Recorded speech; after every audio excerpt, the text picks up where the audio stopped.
Well, good evening and welcome to this live stream on the 29th of November 2022. Martin North from Digital Finance Analytics here.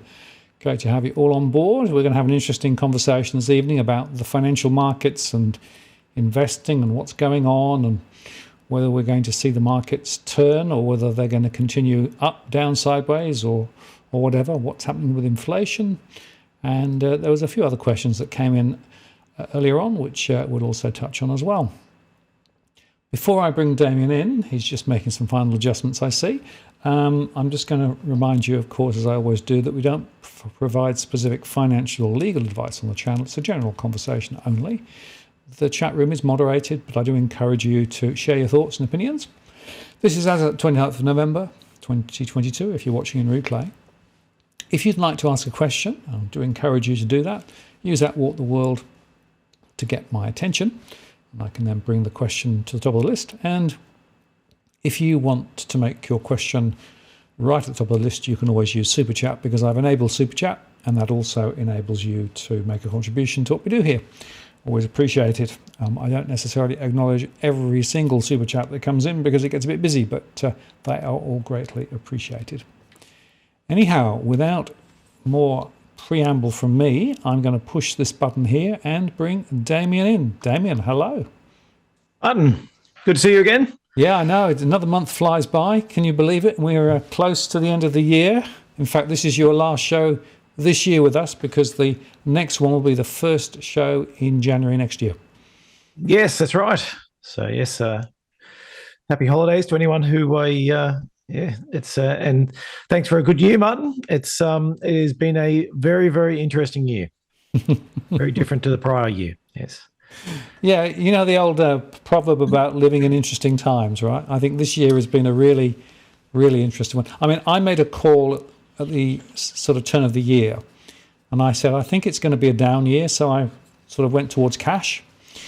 And actually, frankly, although the market's gotten down a bit, I've actually done not too badly by doing that, because basically I insulated myself from some of the downside. Obviously, the inflation has eroded the real value of those savings, but relative to the capital losses that I think I would have probably taken, I think I've probably done the right thing. But it's a really interesting question now, right? Because the markets are sort of going, oh, it might be up slightly. In fact, show you this is the ASX 200, all right? And so it's sort of knocking around 7,249, and if you look at it where it was back in November last year, it's quite a lot lower. So in fact, a lot of the lost ground has been returned, particularly in Australia, even in some of the other markets too, less so. So what's your take? Is this, a blip up before it goes down again, or have we hit the bottom? What do you think? Yeah, for me, it all comes down to earnings now.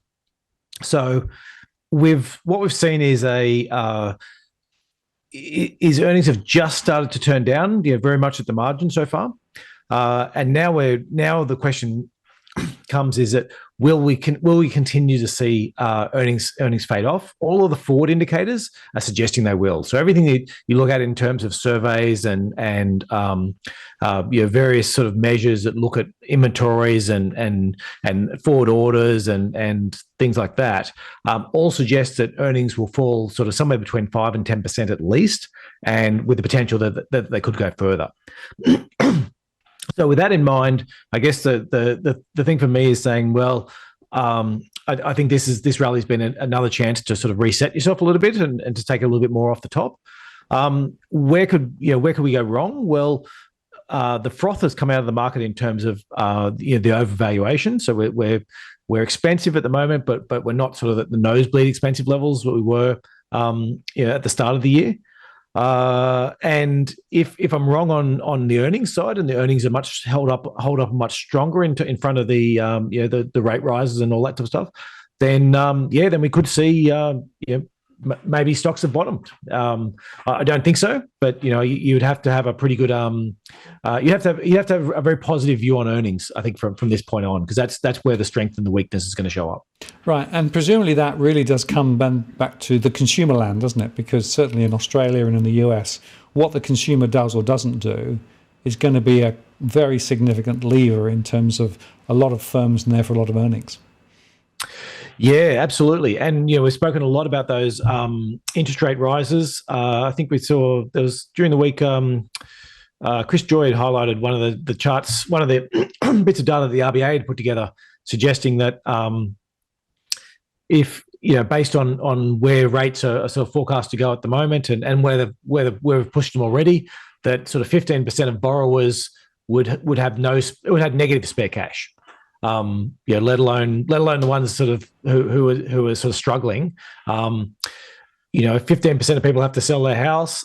That is a massive blow to the housing market. Usually, it swings on very small percentages of people having to sell their houses is enough usually to see house prices fall quite considerably. And we've already seen house prices fall quite considerably without even that extra push. So I think there's you can put together some positive scenarios if a whole bunch of things go right, but there seems to be some pretty significant downside if they don't go right. Yeah, and just on that, it's worth just looking at the consumer confidence index. This is from last week, right? And it really is in the gutter, which is interesting because the ANZ just put out their Black Friday sales numbers. And from their sort of fast data, it looks as though consumers were actually spending quite a lot, although some categories much less so than last time around. And particularly electronics goods was one in particular that came away much lower than last time. So I'm interested to see how that comes through. And you're right, the joy chart was very significant in terms of showing that there are a number of people who are getting in difficulty. And in fact, Roy Morgan put their stress data out this last week as well. And they're now saying that on their numbers, 22.6% are in some degree of difficulty, and 14.4% of those are actually in extreme risk. Now, they define stress differently to the way I define it. So I look in cash flow terms. They're looking at it more in terms of what the underwriting criteria would be within the banks. So it's a lower number than mine, because mine's 1.4 to 1.5 million, but they've got 1 million households now. So that's another negative indicator that I think is quite significant. Yeah, and there's some interesting thoughts. I mean, we obviously saw some weak numbers in weak retail sales numbers, the latest ones that came out, which was for October. So that actually went backwards. I can't remember the exact number. There's a very slight decline, but if you take out the inflation effect, then there was actually quite a large decline. Having said that, I have seen a number of indicators that are suggesting that actually November hasn't been as bad, and that, as I said, that those Black Friday sales data and some of the other credit card data that I've seen, and I guess there's this argument, I guess a question mark, I suppose, over a lot of this for people in terms of saying, look, is this it's a big problem sort of looming, and maybe for a lot of people that just means I'll worry about it next year.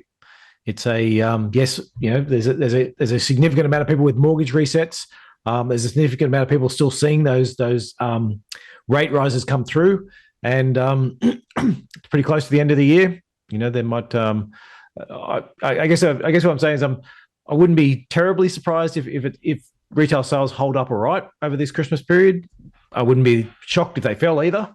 But I think I'd be surprised if we're not seeing some quite significant falls in that into the new year. I think those first couple of months of the new year we really will start to see that pressure start to hit.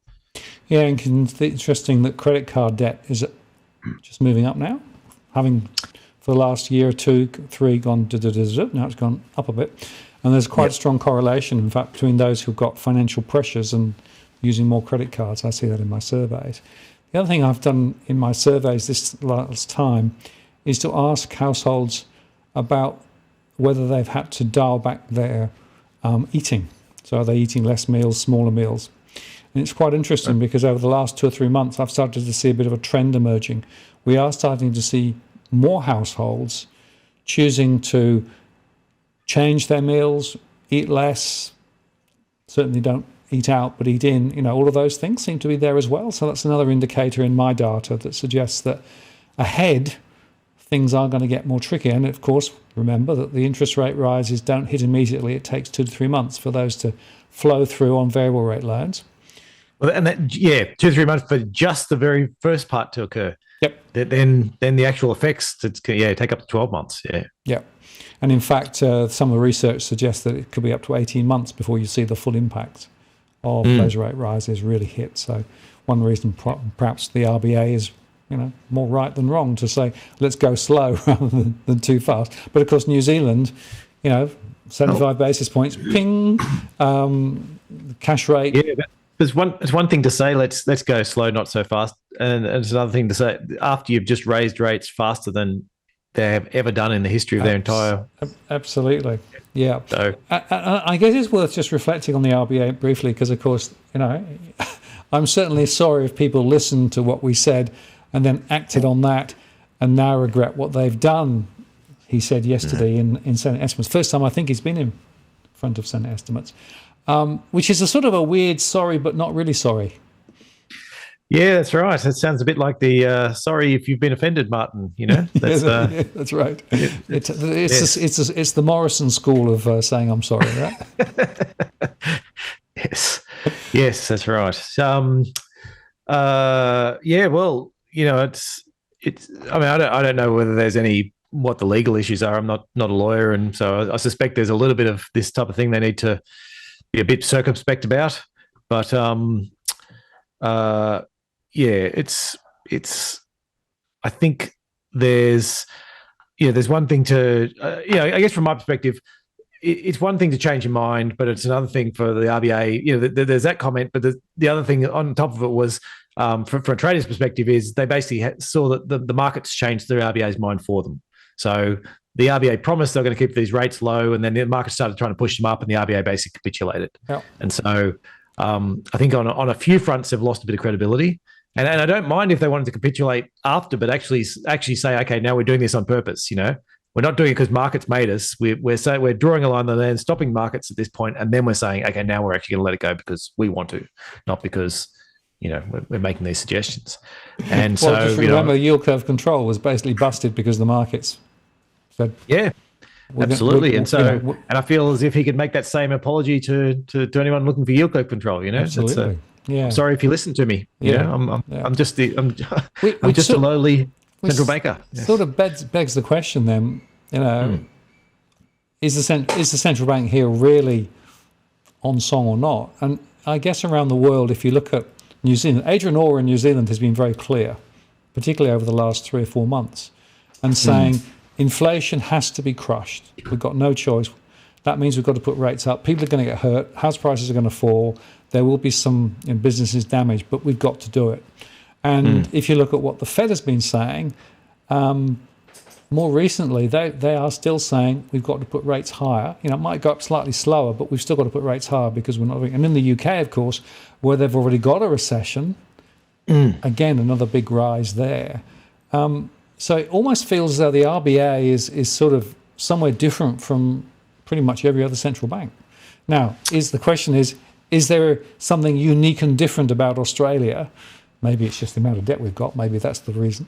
The uniqueness for Australia is there's two things. One is the amount of debt. I mean, we're right up there, but we're not. I guess there's other countries with sort of with similar-ish levels of debt. But we are very high. The other one is the amount of variable mortgages. Most other countries, well over 50% are in fixed rate mortgages, and some are 90 or more percent are in fixed rate and quite long dated ones. And so they should affect the Australian market more quickly. I guess so. I guess I'll come back to what I was saying before. I mean, it's really the messaging that's a bit weird and sort of inconsistent in Australia, because the rate rises have been pretty similar in terms of what we've seen overseas. And I guess, I probably commented on that before that, I guess we spoke about the Fed's been doing 75 basis points every time they meet, but they only meet every 6 weeks. Yep. Whereas the RBA has been meeting effectively every 4 weeks and doing 50 basis points, which is exactly the same speed of rate rises. And so, I guess that's been my complaint, is that we're speeding away, and we've got a higher debt burden, and we know it's going to flow through so much more quickly. And I'd like to see the effect of it a bit more. And so, we spoke about, as you said, the 12 to 18 months. We really haven't seen much of the effect of even the first rate rises that came through. So, I guess my personal thing is to be a little bit more circumspect, but I agree that I don't think central banks are. I think central banks have, and there's a number of sort of people who were previously quite dovish. We're talking about lower interest rates, who have now completely flipped and saying no, and are on the path of saying you have to worry about 1970s style inflation, and it's like a bit like the the zombie that keeps coming back. You got to crush it and really make sure that it's dead. There's no sort of oh, look, inflation looks like it's falling, maybe we should lighten up. There's a number of central bankers who are really talking about crushing it, which basically means having a big recession until they're absolutely certain that the inflation is down. The other interesting sort of circular one that you get is there's a lot more talk now about financial conditions and how that affects interest rates and what that means. And so, and the Fed in particular pays a fair bit of attention to financial conditions.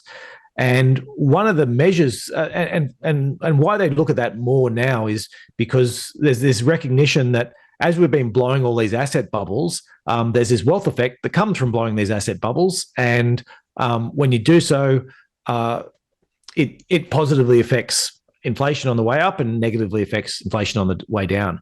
And so it's almost a dichotomy we've got, in that if markets rally because they think the Fed might be slowing up or cutting rates, then that's actually a signal that the Fed should be raising rates even more, because financial conditions are getting easier, and that it then gives the Fed more ammunition to actually raise rates even further. And there's sort of discussion about, well, the rally over the last few months has sort of been enough to sort of wipe out one of the rate rises in terms of the financial conditions index. And so does that mean they need to go one further?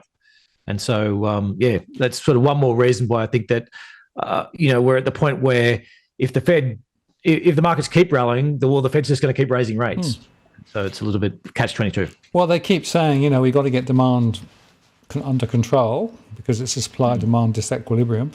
Although actually, it's really interesting. A lot of the narrative from the central banks really doesn't really recognise the fact that they caused the problem. Although actually yesterday, interestingly, in the Senate conversation, Phil Lowe did concede that the ultra-low interest rates and all of their flooding the banks with money and that was part of the inflation. So he did actually recognise that was part of the inflationary drivers. So in other words, he and other central bankers were responsible for creating some of this. Of course, they prefer to use the Ukraine narrative and the supply chain disruption narrative, nothing to do with us, and that all is part of the story. But actually, at its heart, the supply disequilibrium has been created by printing way too much money, taking interest rates way too low, and throwing huge amounts of liquidity in. Now, Phil Lowe has said consistently, at the time, we were really scared about what was likely to happen, 15% unemployment, and therefore we threw everything we had at it.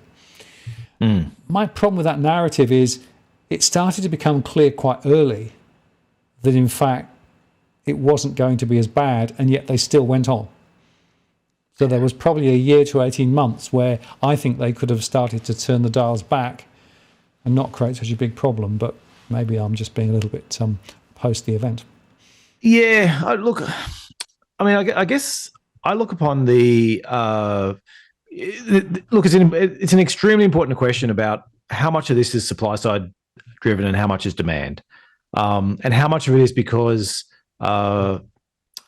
we actually had a lot of direct cash flushes from not just the Australian government, but plenty of other ones did lots of direct cash inputs into their economies, and the US was sending out checks. Then you have some other countries like, I guess China's a bit hard to to completely compare with this, because they have obviously still been going through sort of some lockdowns and issues like that. But China has went down very much the path of trying to subsidize companies and give them more debt and tax breaks and all that type of stuff, and really not giving much at all to consumers. And they have also been seeing very low rates of inflation and weak demand. Now disentangling zero COVID from stimulus and all that is very difficult. But I guess Japan's another area where, particularly if you cut out the spending that's happened there in terms of, or you cut out the energy costs, because Japan's a huge energy importer, then inflation there is below 2%. So I guess I'm still leaning on the path of saying, well, if you're saying 70% of this is the supply side and 30% is demand side, then we could get a really sharp snapback later on next year. If it's the other way around, then maybe then you're probably right, and inflation probably won't fall as far. But it's probably worth jumping to some of these charts, I guess, on that, just to sort of frame this for people. Sure. Share your screen. So I've got it. Yeah. I think I'm sharing. Am I? No, I'm not. Let me do a new share and try again. Yep, it's coming on. There you go. Got it? Yep. Okay. Okay, sorry, I should go back to this one. So, so what I've got here is, actually, sorry, I've jumped forward too far. Let me get back. 4, 3, 2, 1. There we go. Okay, so this is the food. This is food inflation in the US. And the first sort of line that you've got, I guess, I'll explain the categories. I know it's probably pretty small on the screen, but let me explain the colors, I guess, which will probably put it into a bit more into focus. Is on the first sort of column that you can see of reds, that's the inflation that we saw up until December 2019 on a 10-year basis, a 5-year basis, and a 3-year basis. Then we've got, and keep in mind, this is all food for this one. Then we've got up until October 2022, over 3 years, 12 months, 6 months, and 3 months. And then finally, the last 3 columns is the most recent months that we've seen. And so on this one, it's pretty clear. You can see that deflation or very low inflation for most of food, particularly food at home, which was basically had either no inflation or very, very low inflation for the that 10-year period. Then we've got this huge green part where it just took off over the period to October 2022. And then we've got the most recent months where it's starting to slow up. It's not particularly slow, but it's starting to get there. Probably more importantly, if you look at the one right at the bottom, which is the restaurant food away from home, and that's probably one of the bigger categories, that's actually really strong. And actually inflation there is getting worse, not better still. So so not a lot of good signs in food. The same graph, but for energy.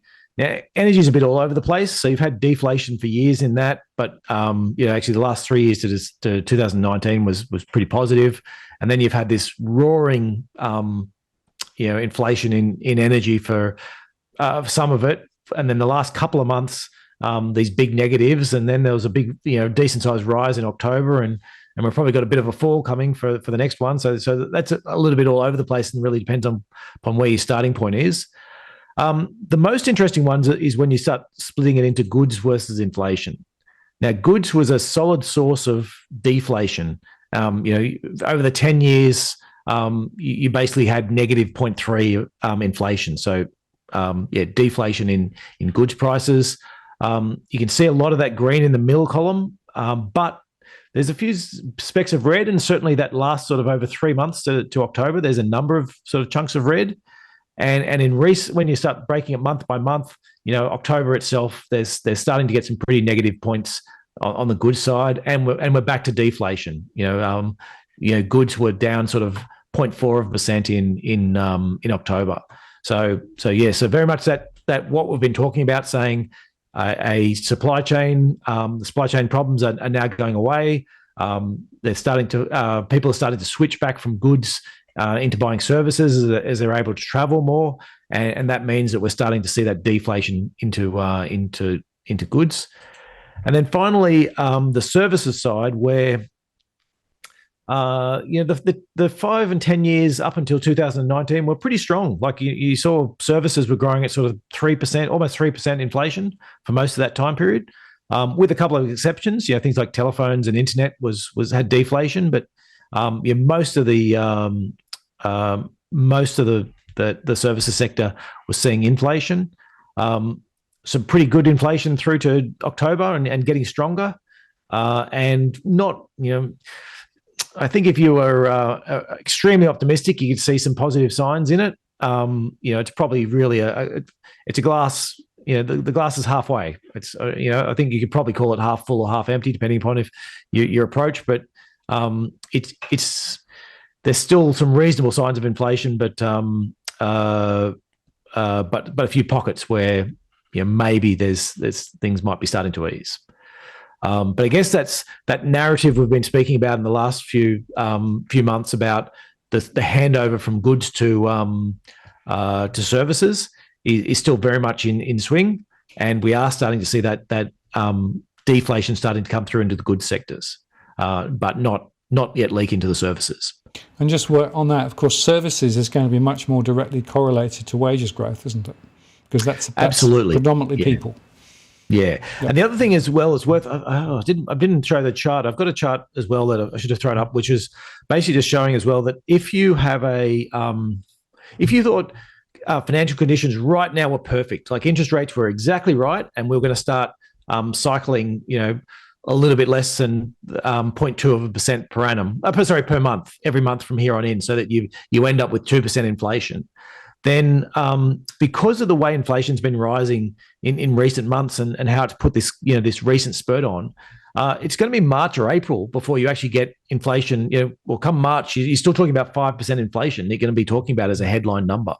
So it's not coming down quickly. It's going to be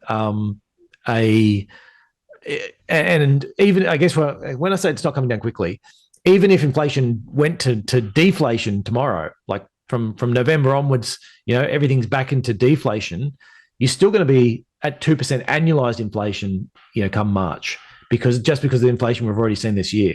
And so, there's always this question about, well, should you be measuring it over 12 months, or is it 3 months, or is it 6 months? And there's going to be lots of arguments, but the way I look at it is it's going to be very hard for the Fed to do anything if the annual figures are still really high.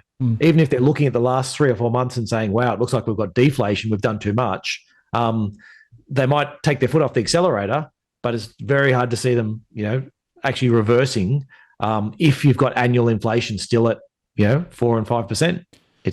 Yeah. So, on that, we're talking about the base effect, right? So basically, yes. If there were strong rises a few months ago, they stay in the number for 12 months and then drop out. Right? Yes. Yeah, that's right. I'll see if I can do it. I felt like I did have this chart. Let me see if I can bring it up quickly for you. I'm sure I can. That's all right. So you fish around that. So the point about base effects is it's all in the numbers, right? So the numbers wobble around, but essentially if there were big numbers in the last few months, they'll be around and then they'll suddenly disappear.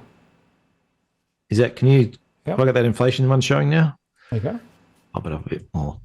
So this is basically saying if you said today's settings we're going to generate 2% inflation, that's the orange line in the middle, then by March, headline and core, both headline and core inflation are 4.5%. Yep. If you said we're actually into deflation already, by March, I think you'd have 2.5% maybe for core and headline inflation. So you're still above the target. So, even though you might have had whatever it is, 5 months of deflation, the Fed would still have to turn around and say, yeah, well, inflation is above our target, but we're going to start cutting rates. And I just find that very unlikely. So I guess it sort of leads to that. We keep speaking about policy error. There seems like a reasonable chance we're headed for policy error. The other one I wanted to talk about, while we're talking about these rising interest rates and issues in Australia, is we've had a couple of guests on recently just talking on our podcast, the Nucleus podcast, just talking about bankruptcies. Yep. And there's a couple of the interesting ones that what we're hearing is the tax office is back. So basically they disappeared for a couple of years, where they were basically told, when people aren't paying their tax, we're not going to take them to court. We're not going to shut them down. We're not going to, put in the wind-up notices. But that's changed, and now they're actually, very active in terms of chasing up a lot of these debts. We've seen, so in Australia we saw, quite markedly lower levels of bankruptcies. Now that might be because people generally don't take other companies to court, and I guess to put that into context, let's say you've got, let's say you're supplying something and somebody owes you 50 grand because they haven't been paying your bills, and maybe they owe a bunch of other people 50 grand as well. Is that for each one of you, if you want to take them to court, it's going to cost you 20 grand at least. And if you don't know if you're going to get that money back, I mean, if everything goes well, then you'll get your 50 grand back, and then you'll get your 20 grand you spent on legal costs, or 30 grand you spent on legal costs and everything. And, happy days, you've got your money and off you can go. But if that company's broke, then you're just throwing good money after bad. And so often what happens is for $50,000, $100,000, $200,000, companies will just, give up on it and say, well, they won't do it. And so the tax office tended to act as a little bit of a public policy, a public good there, where they would chase people up for those debts, and they would follow through and liquidate companies. And so we've been through this big period where they haven't, but now that they've started again, what the question is, what are the flow-on effects of that? So we've sort of got a number of these, they've got these lagged interest rate rises coming through. We've got more more people with fixed loans than we've ever had before. And so that's sort of another sort of impending doom that sort of as people are rolling off their 2% mortgages and onto these much, much higher mortgages. And then we've got the tax office finally back and starting to clamp down on these. All of these put together sort of point to some you don't want to say it's definitely going to happen, but there's certainly a lot of warning signs now at the moment that are well worth heeding. Yeah, and just on that, I was talking to somebody who's in the insolvency industry, and he was saying that it was very quiet, of course, through COVID, but then it's been really, really busy. But nearly 40% of all the insolvencies that he's dealing with at the moment are in the construction and similar sector, right? Yes. Massive amount, firstly. And secondly, most of the problems that actually he's dealing with are the outfall from COVID. So this is not yet due to the rate rises. This is actually the prior period that created the problem, partly because people were given a lot of elastic to continue to trade insolvent and those sorts of things. And now suddenly the dials have been turned back up and normal rules of business apply. And so people who actually got quite a lot of runway suddenly discover the runway got nicked. And final point is quite a lot of these people actually have their residential property secured against the business. And what that means is that a lot of the for sale foreclosure properties that are currently there are actually where a business has gone bad rather than just a normal mortgage debt, because the wave of defaults from higher interest rates have yet to hit. Yeah, that's interesting. That's interesting because, actually, that's fascinating. I'll have to think about that a little bit more, Martin, because there's it's one more thing though, isn't it? That comes back to this point is there's a lot of things that seem to be just that little bit lagged. Yes. I've got a chart up of these business insolvency by month, and so this is just by number. So look, on the right hand side is the construction chart, and so August was actually a record. Well, a record for the period which we've got the sort of more detailed data. So that was the last roughly 10 years. That's a black line there where you can see the number of insolvencies. Yep. It has started to fall back to and insolvencies are very seasonal as well. So you get some very low numbers in January and December, and so that's why I've sort of shown this chart as, a whole bunch of individual lines for years, and then because the actual charts, when you look at it, are actually quite hard to read what's going on. But the construction one, after posting some record numbers in August and September, has actually fallen back in October so far. Now, I don't know whether that's a sign that all of a sudden everything's better. I suspect it's more of just some number wang, and you do sometimes find that because it's all by number.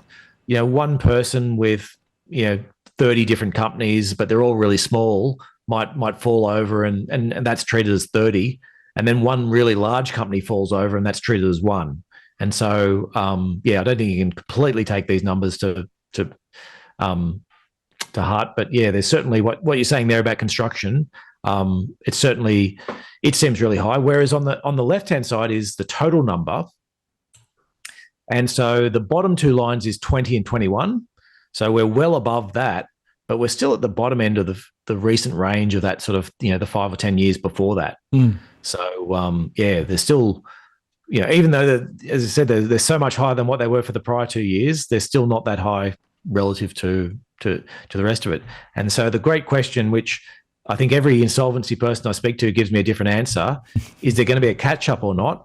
And I think it's relatively evenly split between people who say, there's going to be a catch up. There's all these companies that should have gone broke, didn't, but will go broke, versus the ones who go, well, maybe there was just enough money thrown at them and they all got enough government handouts that there's a few of them that just quietly closed down themselves without bothering to go bankrupt, or there wasn't actually a tax office there to bring actions against them. So when they closed down, owing tens of thousands of dollars to people, none of the people they owed the money to could bother taking them to court, and so it was just a business closure. Yeah, I think one of the interesting things, again, from this conversation I had the other day, was that some of these businesses, what they're doing is they're morphing their business. So they're basically skinning it down, and what they're doing is essentially going over the Great Divide, go out west where there's all this massive flooding and the immediate reconstruction, because people are actually getting paid big bucks to do simple, remediation work. So it's a very different mix of business than they were doing previously. And it means that they don't actually completely fall over, but it means that they morph their business dramatically. And I think there's quite a lot of that going on at the moment. So it's too soon to say, I think, how this all plays out. And, I don't want to over emphasize insolvencies too much, because it's just one indicator. But, exactly. But I would make the point that if it takes 2 years or so to foreclose on a mortgage, typically, right, once you start the process, so you would not expect to see high levels of foreclosure and high levels of mortgage, forced sales at the moment. It's going to be a long way down the track. And absolutely. And that's the same with the tax department ones, isn't it? Yeah. I mean, if somebody who'd been for 2 years not paying their tax bills, and the ATO started chasing them on July 1, and there's a number of threatening letters and legal things, and then the legal delays you can do, and you're talking 6 months, probably at best, to get to the bulk of them. You're more likely to be longer than that. Absolutely. Well, why don't we move the conversation on a bit, because there were two theories going around markets, I think, the last couple of weeks. The first one was the Fed is not going to lift rates as fast or as high, because there are signs that inflation is beginning to sort of come back a little, although actually the amount it comes back isn't particularly strong. But the second one was, and China's coming out of lockdown, and that means that China's going to be roaring back. Plus, of course, China's doing a load of stimulus. So that's going to actually drive the global economy. Yes. Now, that was probably appropriate a couple of weeks ago, but I have to say both those arguments look a bit sort of shaky at the moment. Yeah, well, let's start with. We've spoken a fair bit about the Fed already, but let's move on to China, because it's. I wrote something that sort of was basically China just changed everything, or maybe they've changed nothing. Like it's hard to tell, because they came out with this 16-point plan for real estate companies, and it was so. And the market read that very positively. Like resources all boomed on that, and we actually removed most of our underweights. Just went, okay, the market's got a bit between its teeth on this. Let's not stand in the way of this one. Let's wait until reality starts to sink in, or let's see what's going on, because there's two ways of reading it. One is that China's had the whatever it takes moment, and they're basically going, okay, we've done 16 things, and they announced another 5 things this week. And they're just going to keep announcing things until they finally get back to where they were. That's one way of looking at it, and it might be the right way. And I think that's the way the markets are certainly looking at it. I suspect it's not the right way though. When you dig through the 16 announcements, it's 16 different ways to get debt back out to these companies, or to forgive debt, or to let them have debt for a little bit longer and let them not, let them extend the terms. There's nothing in there that's actually looking to try and create another housing boom in terms of the spending that they're doing. It's really is just a matter of, how can we get more money out to these businesses that need to complete the properties. Then the announcements this week was actually just make it easier to put equity into these businesses as well. And so the thought that, okay, now you can actually these guys can start replacing their debt with more, making it easier for them to replace the debt with equity and things like that. Again, it's not something that to me screams that, they're out here trying to reignite some sort of housing boom again, and that, that we're going to see that we're going to see a huge jump in terms of the housing numbers, and going back to the old construction days where they're doing more than twice as much as what they're doing at the moment. Let me just see if I do have a chart here I was going to show, which is the got that one big enough for you? I think I have. Yeah, there we go. That's the one I was meant to show. So this is showing that China was on the left. This is a Chinese residential floor space starts, and it's a rolling annual chart. They're a bit weird in the way they present the data, but in terms of millions of square meters back, pre-2005 and around that period, China was urbanizing about 100 million people over 5 years, so about 20 million people a year, and their housing starts were sort of 400 or 500 million square meters. Then they went to urbanizing about 25 million, so not that much, 25 million a year, so not that much more, about 20 or 30% more, but they tripled the amount of building that they did. Then that fell back a little bit in 2015, and China started to go into reverse, and commodities all crashed, and everyone was worried that China was going back to the old days of not overbuilding apartments, and so they turned it back on again, and it boomed again. And now we're back to triple again the amount that was sort of needed. Then we had then they started to put on the 3 red lines. COVID hit, they turned it back up again, and now we're finally starting to see this actually fall back to more reasonable levels. Now it's still double what it was, the 2005 levels. When you look at the urbanization rates in China, China looks like it's going to urbanize less than 100 million people. So you could halve the starts again, and you'd still only be back to the levels when they were last urbanizing this many people.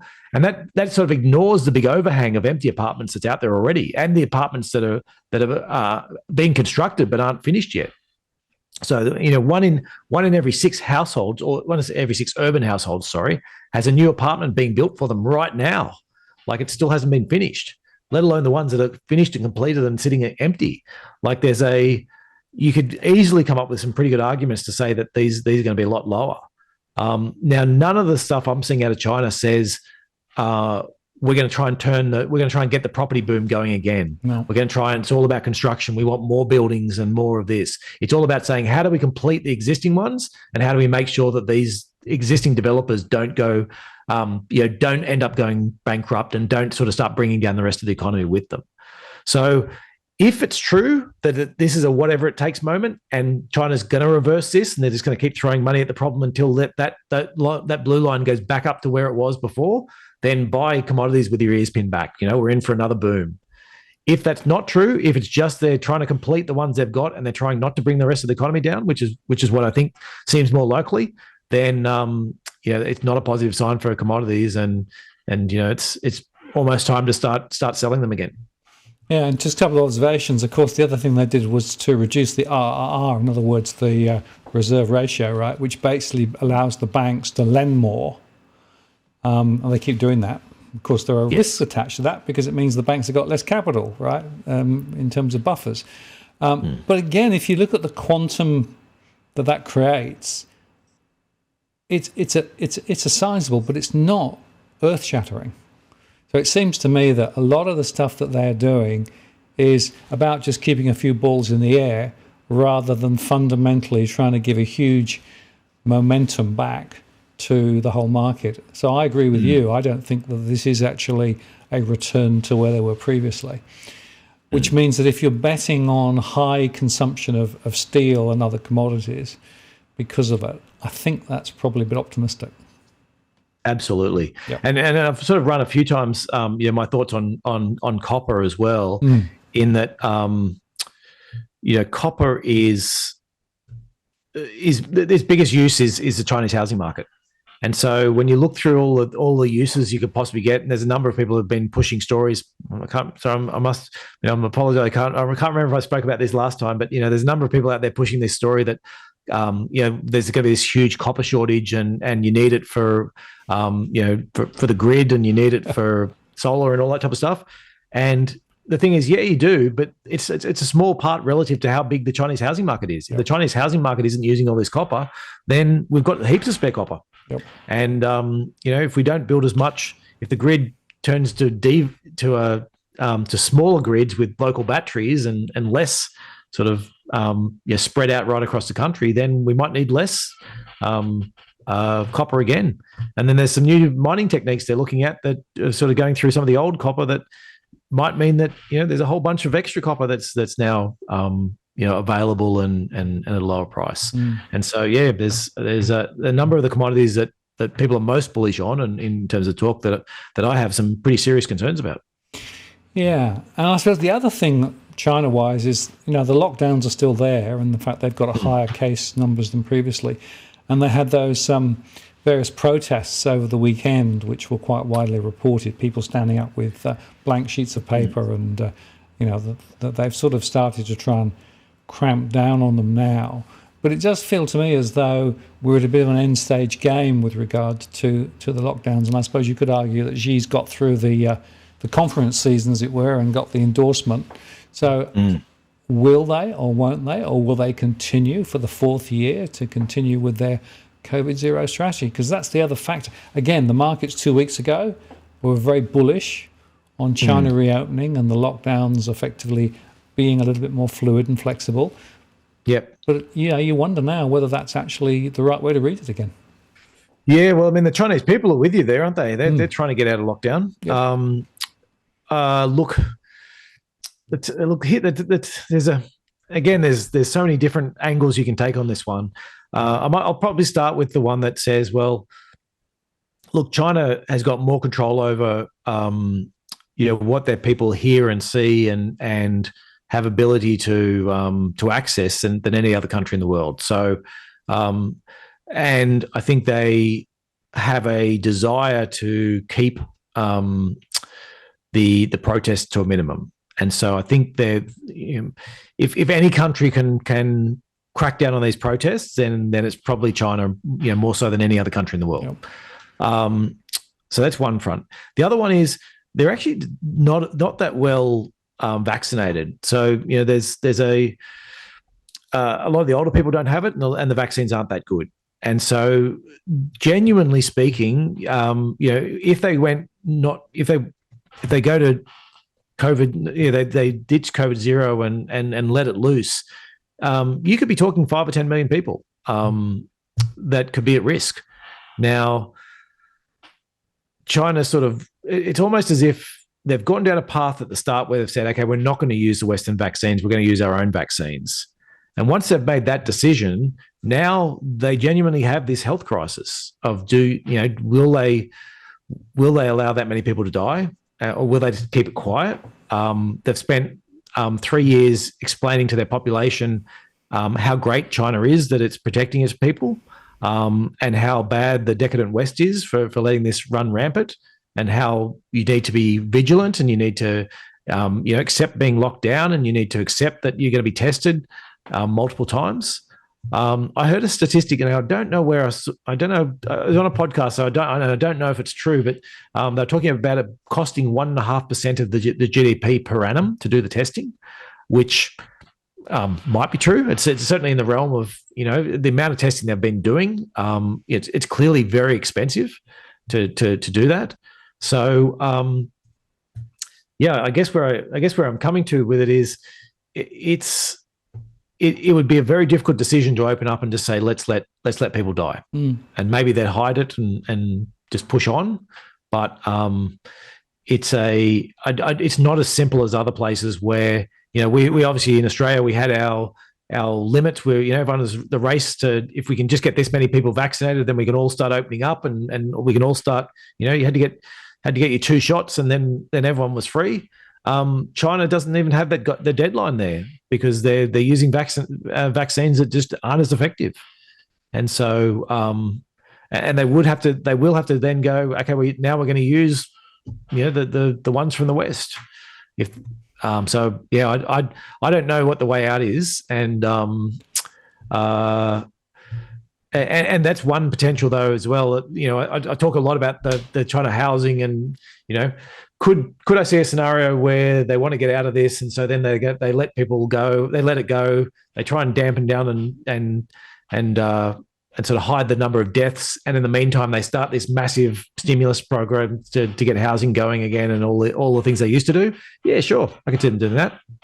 I don't think it's the most likely scenario, but I think we need to be aware that we're down to a couple of people and maybe only one person making these decisions. We need to be prepared for whatever eventuality. Yeah. And Cookie asked, will commodity prices take off after China reopens? I mean, that in a way is encapsulating the big question, isn't it? Because scenario one is yes, basically they really turn the dial up, and that puts another upward momentum on commodity prices. Yep. But there's also another scenario that says no, they're not going to do sufficient.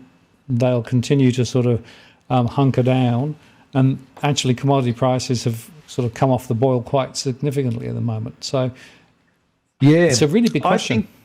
I mean, iron ore has been holding up quite well relative to other ones. I suspect it'll be I think the market seems to be of the view that China reopening will reignite all these housing booms. And it might be right. As I said, I don't think it is. I think what we'll find is when China reopens, it will be positive for commodities in the first part. The question is, will it stay positive for commodities? And that's where I guess I'm looking at it saying, well, I don't want to stand in the way of the train at the moment. Is if China reopens and announces another 16 ways they're going to shove debt down everyone's throat to trying to get them to buy more property and make more property, then you don't want to be in front of that. But I wouldn't expect it to run 3 years or 5 years. I'll be talking 6 months before people start working out, hey, this is all those announcements about China reopening and all that, they're not actually reigniting the building boom, and the money's going into other things, other more productive assets rather than building houses just to leave them empty or to knock down existing ones just to put up new ones. Yeah, well, it just shows you, I think, the precipice, and you can go one of two ways. I guess there's another precipice if we sort of change track, and that's to do with house prices locally. And it's interesting because Christopher Joy put up his chart today, which is up to the 28th of November, and basically he's saying, prices are falling. In fact, it's Brisbane and the Gold Coast where they're dropping the fastest at the moment. The others are falling, varying, but certainly more downside momentum. And interestingly, ANZ came out today with an updated forecast of a more significant downside fall. And SQM published their various scenarios, including one where property prices went higher next year, right? Right. Well, how was that? Their argument is that if interest rates don't go as high and perhaps come down again, that could be enough to start the momentum again. So that's where they go. But that's a bit sort of zigging where everybody else is zagged, because most of the other analysts are still talking about further house price falls over the next 1 to 2 years. And interestingly, ANZ said, look, the main reason why property prices are going to fall is not necessarily just because of the buy and sell point, but it's to do with the borrowing power point. Because of the fact that rates have gone up, you can borrow 30% less than you could previously. And that's the critical lever, which essentially is going to drive prices lower. And in fact, Cookie Boy threw 150 examples to me the other day of property prices falling in multiple states. I did a show yesterday with a jumbo edition, and there are some significant falls now. So it does look as though this momentum is continuing to grind lower. And of course, the question is how much lower, and what are the consequences? Yeah, and just to tie it a little bit slightly back to China as well, I think China's similar to Australia in that there's a certain belief you have in property, is that if property prices, if that's a stable place and property prices don't fall and if they do fall, it's an opportunity to get in and buy and set yourself up. If you lose that sentiment, if that pushes too far, then I think there's another bit of a trapdoor beneath it. And so I guess what I tend to look at a lot of things as, how much upside is there, how much downside. And so you might look at a scenario like the SQM one and you say, okay, there's this scenario where, everything goes right and property prices can go higher, but I'm going to give that a low probability. And then you start looking through the probabilities of saying, what happens if things keep going the way they're going, and then you say, okay, well, that's a reasonable chance, and what that is are, and then you look at when things start getting worse, and the getting worse, there seems to be like a lot more downside now than what I would have thought, 12 months ago before the RBA, decided that it really wanted to ratchet rates as faster than it's ever done before. And at the same time as, these bankruptcies are just coming back on, and the same time as, all these other factors we've been speaking about, all coming on a delayed basis. And my concern is that, that you could be sitting in the middle of next year with inflation starting to get back into the right range. And already, though, the house prices are falling away. You've lost your consumers no longer spending. Rate rises have caused all these people to be insolvent and companies to be insolvent, and that's still working its way through the system. The RBA is trying to backpedal, but actually it's going to take 12 months before its effects actually have anything on the market.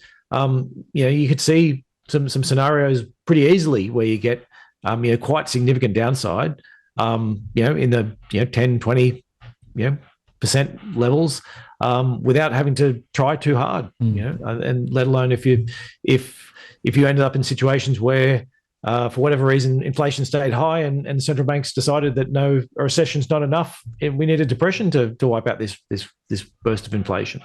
I don't think that's the case. I do think that once the central banks see the sort of the whites of the eyes, and we do get some rapidly falling unemployment rapidly rising unemployment, and you do start seeing rapid bankruptcy stats, I do think they'll reverse relatively quickly, but maybe they won't. Maybe they'll keep going. But I do think they're going to have to. They will keep pushing until they break something, and I do think they will keep pushing until we actually see some annualized inflation at more reasonable levels. And I think that annualized inflation is going to take a lot longer than you might think. Yeah, and the interesting observation, because of course the ANZ and the others are talking at a very aggregate level, right? When in fact, as Ray says, are the biggest drops in the areas with the lowest stress as they try to get first.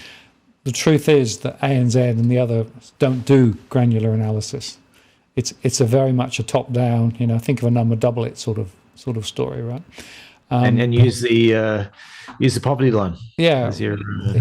Exactly right. Now the truth is that even now there are some properties that are selling significantly above where you might expect, and in fact there are some still hitting records, right?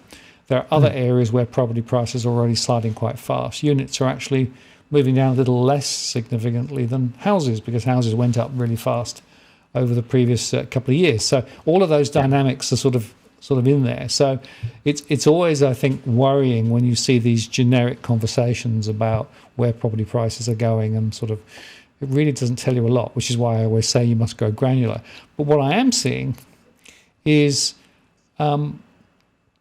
more of the property that's on the market at the moment is not necessarily top rate property. It's sort of stuff that ex-investment property that people are selling, or it needs a lot of other work. And what that's tended to do is to drive the prices down lower than might otherwise be because of the type of property that are there. So what I'm trying to get to is very compositional change. Yes, that's exactly right. And I don't think that any of the numbers that are being produced at the moment really reflect the change in the characteristics of the properties that are currently being sold or not sold. Yeah. Well, I mean, and look, it's long been my bugbear, Martin. We've spoken a number of times about this, that I buy a house for, even in the hedonic where they make these adjustments, I buy a house for 600,000. I spend 300,000 adding all these things to it and stamp duties, and I sell it for 850, and the property price indexes say, what a great job you did. Bought it for 600, sold for 850, you're a winner. I'm sitting there going, just a minute, I'm out 150,000 on all my costs and all this type of stuff like that. So, and then, moving on to your, exactly your point that if the composition changes, and you're in an area that's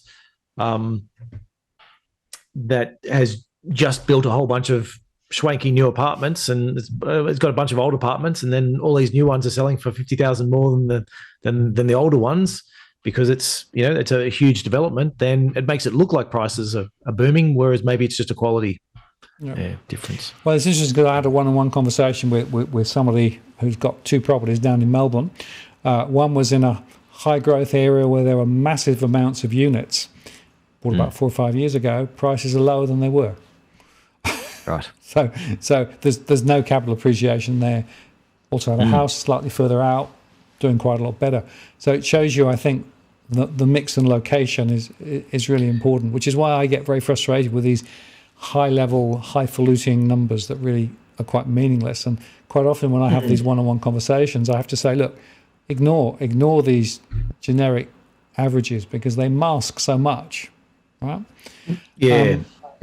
But it's hard sometimes not to get yourself fixated by what the industry is saying. Yeah, absolutely. And that's, I mean, it's similar-ish on the stock market, in that there's definitely stocks that can you go through troubled times and they can go up while everything else is falling, but in the space I tend to play in the large caps, that's generally not the case. There's many fewer in the large cap space because they are the market, and when you're looking at stocks and you're trying to find ones that are going to buck the trend, you're probably talking about small caps, which are can pick up market share. They can go from a 3% market share to a 5% market share and things like that, and grow into whereas the large ones already have a 50% market share, or already have a 40% market share, and it's very hard to change. The problem though is if you don't pick the right small caps, they're the ones that the valuation changes the most. Yep. So they go from trading on a 10% discount to the market to trading on a 30% discount to the market, and the market also falls 20 or 30%. And so, they're much more liquid. And so, I think you can, with stocks, I find it's better to focus on the sectors that you're doing rather than trying to pick out individual stocks that are going to completely buck the trend. And if if you don't like the outlook, then shift from stocks into bonds. Like there's it's very hard to find a market where big groups of stocks are going up while the indices as a whole are in a bear market. Yeah, no, that's fair enough. Well, there are two final topics to cover tonight, and we've got 25 minutes left. The first one, I just want to touch on the crypto story a little bit, because I think it's a really important highlighting conversation around, I think but you and I both have felt a certain amount of uncomfortableness with regard to where crypto was going to, right? And it's sort of the tide's gone out. Obviously, we've had FTX and BlockFi is now, which have affected a crypto lender, is also now in Chapter 11 as well. What's your take on all of this? And is it a significant thing that's going on, or do you think this is just a little bit of a sort of a sideshow, really? Look, I think it's quite potentially significant. Yeah, it's sort of just to be slightly facetious, but it's what they need is some good regulation there, isn't it, Martin? Any regulation. Yeah, and there's people already who are talking about saying, well, why won't you regulating and fixing these and making sure this stuff doesn't happen? And it's like, well, that's what you guys told us what you didn't want. I mean, that was the interesting one with this FTX. I think the most senior guy there donated $40+ million to the Democratic Party, and his 2IC had donated $20+ million to the Republican Party. So they were donating quite heavily to both sides, telling everyone we don't need to be regulated.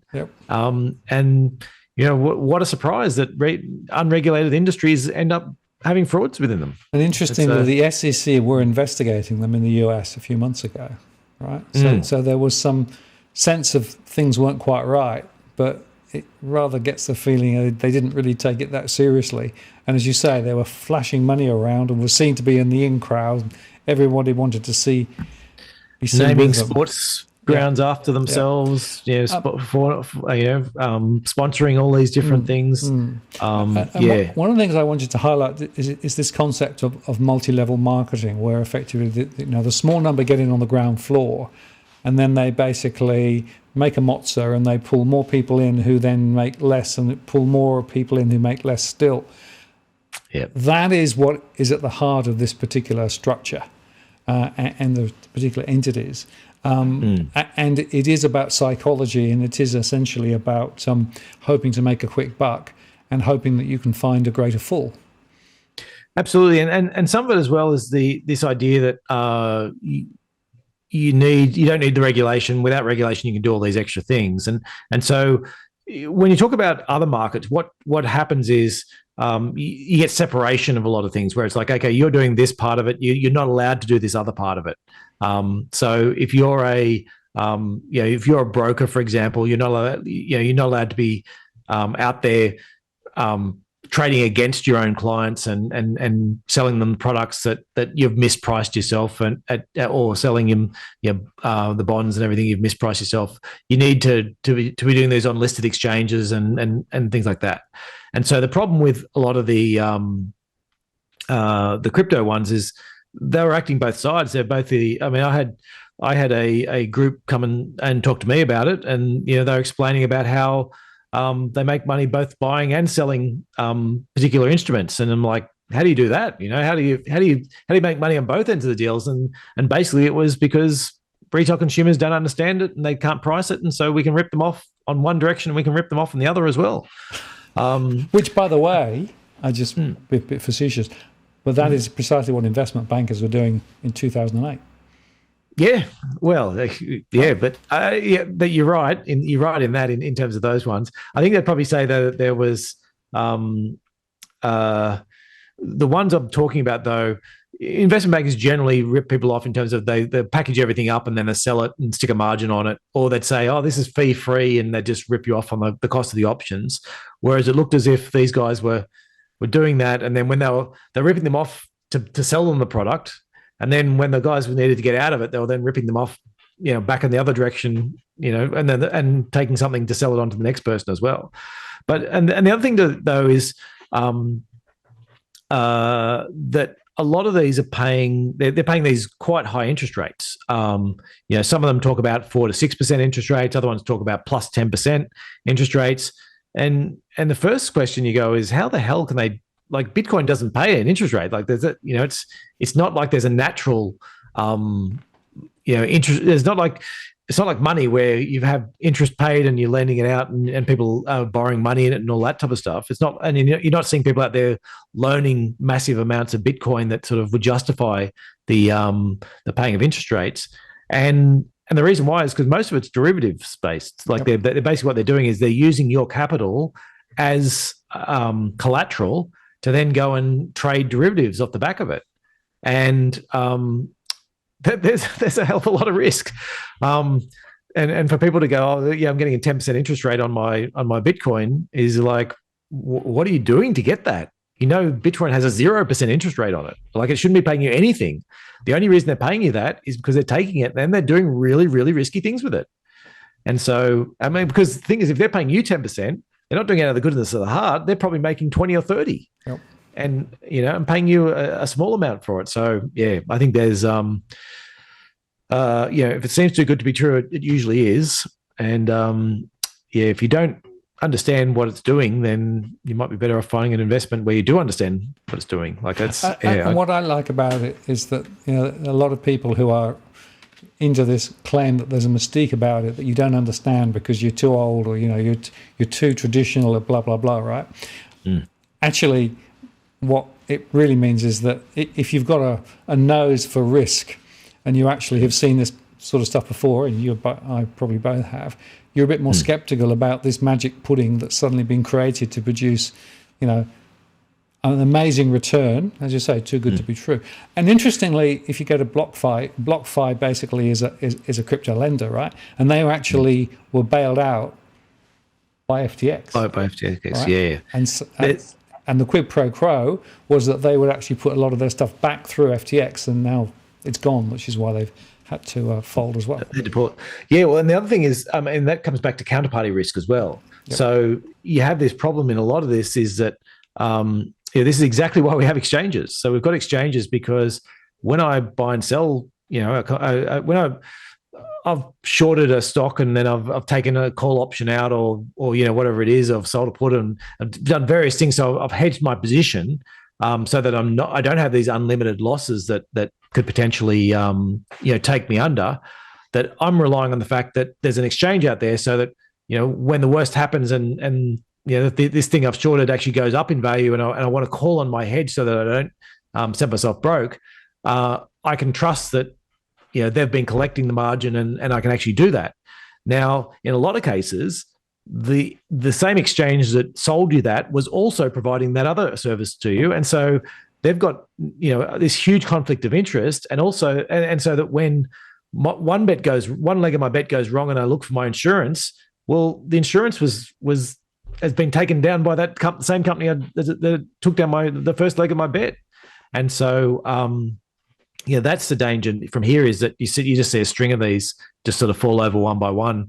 Similar to what we saw with Lehman Brothers, and that was in a regulated industry, and there's a pretty good argument for this whole thing, is that what we're seeing with Bitcoin is you're learning why we have regulations and why we created central banks, and you're just going through we've created this new form of money. And you're like, this is fantastic, and look what we can do with it. And you're like, great, guys. Now you need all these other things because we've created new forms of money, multiple times over the last 100 years, and we've learned what we need to do and how we need to keep it safe. And so, and what's interesting is that if you start from the original philosophy of Bitcoin, which was decentralized, devolved, no centralized control, no single point of failure, right? Yes. What we're now talking about in this instance of crypto is the reverse of that. So effectively, the same sorts of philosophies that had been used for decades in investment banking, derivatives, cross-leverage, all of those things, completely rolled into crypto land, and effectively have used precisely the old game plan in a crypto context. That's because we say what's the best way to make money from people is sell them gambling products, and so Yeah. And if I can price them greed, at levels that people don't understand, then yeah. And so, then there might be an argument for saying, well, Bitcoin might be a bit different. But the point is, the instance of crypto that we're seeing here, and the cross leverage and the contamination of these sorts of leverage-led, derivatives-led strategies shows you that the risk is, you can't quantify the risk. You don't know where the risk, you don't know who the counterparty risk is. You don't know how much it's worth. It might be worth zero. And that's a really important object lesson more broadly, isn't it? For particularly if you're going to think about a core investment portfolio, right? Which of course is what Nucleus Wealth is all about. What you want to make quite sure is that your core investment is not going to be subject to these same sorts of vagaries and risks and all of those things, right? There's a different philosophy that you need. And when you want to sell it, you can actually sell it. Yep. Like this is the idea is that if you've got assets like, your large blue chip stocks, you've got your government bonds, cash, these the liquid parts of it, when things go wrong and you really need that money, you can get it. Whereas you don't want to be in the assets where sometimes the small cap ones, there can be a 10, 20% spreads between. And what I mean by that is there's one person buying it, at $1 and somebody doesn't want to sell it, $1.20 or other way around, selling it. And so you get this spread of like this massive amount where you have to take a 20% loss if you want to sell at that lower price or whatever. And then you get the ones which just lock up. So we saw a whole bunch of the unlisted trusts during the financial crisis to say, sorry, I know you gave me 50 grand or 100 grand and I'm a property trust and you were living off the dividends, but guess what? You're not getting any more dividends. We're winding this whole thing up and hopefully you have your money back in sometime the next year, maybe two. Yeah. And so, that you just want to make sure that when you're putting your portfolios together, you've got this, that, as you said, the word nucleus is the idea that there's this core safe part. Around it, sure, you can put those other ones around it, but they're a smaller part of your wealth, and they're a diversified part. And they're part where if you do get locked up for a couple of years, it's not going to be the difference. It's not going to make a major difference to you. And one of the things I'm seeing in some of my conversations with people is that they were getting frustrated with the lower level returns from sort of more normal investments, partly because of where the interest rate cycle was. They looked over in crypto land and were seeing these massive returns and said, well, I need that bigger return, so therefore I'm going to go over there. And now, of course, they suddenly found that what they had is worth zero today. And that's the problem. And I know it's hard sometimes not to want to try and find the extra 4, 5, 6, 10%. But the risk is huge if you actually get into stuff that you're not really fully across and you don't actually really understand the risks that you're actually getting. And there's the old adage, isn't there? High risks equals high returns, or vice versa. If you get a big return, there's probably a high risk there somewhere. Yeah, and the big danger comes from for me is when you're not understanding the risks that are behind the return. So there's some property funds that are quite sort of famous for marketing these products and calling them things like deposit products or very close. The word's very close if they've been caught and they can't call them those. And they're really quite high risk loans to sort of mezzanine finance or even these this type of lending that professional investors would want 25% returns on. And they're out there flogging to retailers and investors and talking about how you can get this great high yield, 10% return on it.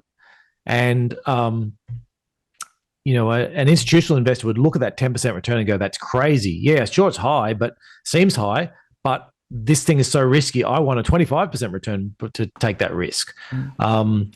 And then there's other products within the property sector that might actually be low enough risk that, you'd be happy to get a 7% return on it because you're sitting behind various levels and you've got enough stability and things like that. And you actually say, yeah, sure, I'll take a 7% return and be happy with that. So it's really about measuring that risk versus return. And that's where, as you said, it's the part where it might sound great. You're getting a, 8% return on your crypto. But if the guy who's doing it is leveraging it up and using it as collateral and making a 30 or 40% return on it, then he's taking risks that he shouldn't be doing. And you should be getting, you shouldn't be getting 8% and he's getting 30 or 40. It should be the other way around. So, yeah. And just another example, which is sort of more mainstream, the convertible bonds that some of the banks are issuing, right? Yes. Which again are paying quite a high return, but the risk is the conversion, right? All the, as I like to say, all the upside of debt, which is nothing, and all the downside of equity, which is everything. Exactly. Yeah.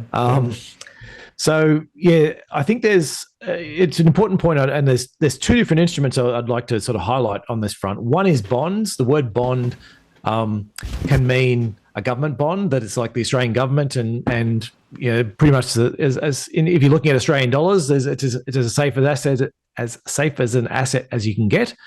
And there's high yield bonds in companies that are quite likely going to go broke, charging massive amounts. They're both called bonds. They're very, very, very different investments, and they react very differently in different markets. And the other one is exchange traded funds. There are some great exchange traded funds out there which are very low fee and give you a broad spread of, I think some of the Vanguard and ones like that in the US are sort of 8 or 9 basis points. So 0.09%. They charge you per annum and very diversified and all that type of stuff. And at the other end, there's these triple leveraged, using derivatives behind it and all these other things that's called ETFs as well. And so, and some of them, are fine within your product if it's a small part of your investment, but it's a matter about understanding that just because it's an exchange traded fund doesn't mean it'll be good and cheap, and just because it's called a bond doesn't mean it's going to be safe and secure. There's very much extremes of both. I think the other point to make is, Damien, that there's an accumulation phase, when people want to build wealth, but there's also a phase when you want to make sure that the wealth that you've built is secure. Right. And I think sometimes people don't understand the difference between those two. Yeah, that's right. And look, part of it is what you find, when for anyone who's managed money, I'm sure we'll tell you the same thing, is that the people who have a lot of money and are seriously wealthy tend to make it from their own businesses or from investments in other businesses, and they use the investments in the stock market to say, I don't want to lose this money and I want to make a reasonable return on it. It's not about saying, I've come to you with whatever, $10,000, $20,000, $30,000 and make me a millionaire. Roll the dice and I want to see, massive multiples of returns. It's about saying, how can I stay rich, and how can I take the wealth I've got and grow it at a reasonable rate and not take undue risks, and risk the fact that I might lose a lot of it. And so and that's the difference, I think, between the way a lot of different people look at it. It's fine to have a view that, okay, I'm going to try and find the next Microsoft and the next Google, and I'm going to find these stocks and I'm going to double, triple, or be up 10 times my money. But that shouldn't be with 80 or 90% of your wealth. That should be a very small part that you're saying, yes, I'm going to have a gamble. I really like the idea of, whatever it is, whatever stock you've found and whatever you think is going to grow. But, having that core part of your money somewhere safe, somewhere that's liquid. If you need it, you can actually get it, and somewhere that's, not going to see as much volatility as you're going to see elsewhere. Yeah, and so the concept of diversification and making sure that you've got the right mix in the right places, which is what investment is, not trading, investing is all about. Well, we've got 5 minutes left, Damien. So your reflections then on the year today, and your thoughts in terms of going into the new year. How are you thinking of the portfolio management at the moment? Yeah, so now it's really coming down to timing, I think, in terms of the bond trade. I think we've basically seen this year has been as bad of a bond market as you've seen, depending on how you measure it, probably ever. But there's certainly it's in the top worst couple of years you've seen ever in terms of bond markets. There's and equity markets were down quite significantly. They've made a pretty good bounce back. But the question now is, where do we go from here? And so really, from a big picture perspective, it's about saying the froth has come out of the market. So the central banks were at the start of this year, they were still at the stage of pumping money into the market, and we had these sky high valuations. They took them out, they've then reversed, and we've seen all those sky high valuations come back to more reasonable levels. Still expensive, but within a more reasonable range. We haven't seen earnings fall yet. We're expecting that to be the next shoe to drop, and that's what's really going to be driving this next year. Is do we see the bankruptcies come through? Do we see the interest rates really start to bite into consumer demand? And then from there, we start seeing earnings falling, and how far and how fast are they going to fall? If we start seeing signs that actually this is going to be pretty shallow, and the central banks are going to reverse, then we'll be reversing and jumping into equities at that point. I think all the noises they're making to date pretty much say they're going to crush this inflation, and they don't really care about the stock market. They don't really care about the housing markets and all that type of stuff. They're here to crush inflation. And for the moment, I believe them. I think once we get to the stage where we've got high unemployment and inflation crashing, I think they'll change the tune. But that's a while away yet, and that's we can make that decision when we get there.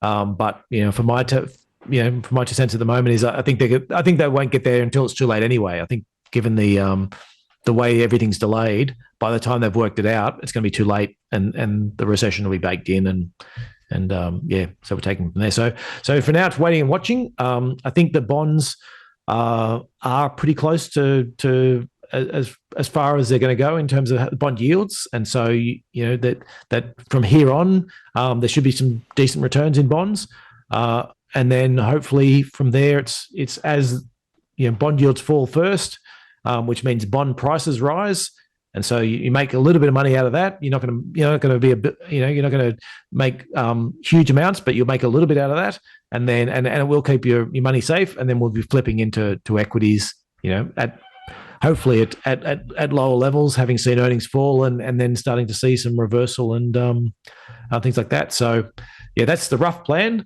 But things will change. I guarantee it. Things will change. We'll be back here. We'll be back here in 5 weeks' time to talk about it, I'm sure. Yeah, absolutely. Yeah. Well, Damon, thank you very much, and really appreciate your thoughts. Always a rich conversation. If people want to find out more about the What the World funds, which you run for me, using the Nucleus Wealth engine or indeed Nucleus Wealth, the links and things are below. And just to underscore again, as part of your core investment strategy, you need a firm foundation. That is precisely what Damien does. And, the markets will be up, markets will be down, portfolios will be up, portfolios will be down. But you've got that firm foundation, and that's the critical thing, isn't it? Absolutely. Yep. Doesn't have to be us, but make sure somebody at least has got those blue chip assets at the center of it, and then do the exciting stuff around it. But make sure that center stuff is full of those safer assets. Excellent. Well, thank you very much. I'm going to take you offline, and I'll close the show, and we'll have a good Christmas, good break, and we'll pick up in the new year when there'll be, I'm sure, more to talk about. Thanks, Martin. Thanks. See ya. So there you are. Thanks to Damien. And just to close the show, a couple of people asked about Harry Dent. There's no point in having Harry Dent back on, because it'll just say what he keeps saying. Until Harry says something new, there's no point. So that's why you won't see him on the show for at least the next little while, I think. Just in terms of next week, just tell you that I'll be on talking specifically about my latest household finances and the stress and scenarios. I've got a whole bunch of new data there, some new survey information too. So mark your diaries for next week. And the following week, I've got, I think, Cameron Murray coming on to talk about some of the work that he's done. I've got Tony Locantro coming on towards the end of the year. So we'll have his thoughts as well. So that's the plan for the next few weeks on the show. And just before I go, of course, we have to revisit the doggies, who have hardly moved. In fact, Luna did get up and sort of wander around, so she's messed up her bed once again, but that's okay. We can rebuild it. And I want to say thank you very much for spending some time with us this evening. Hope you found it useful and insightful. And check out the other shows during the week. We put several shows up a day at the moment, a lot going on. And look forward to seeing you on the live show next Tuesday. This is Martin North from Digital Finance Analytics, signing off. Good night.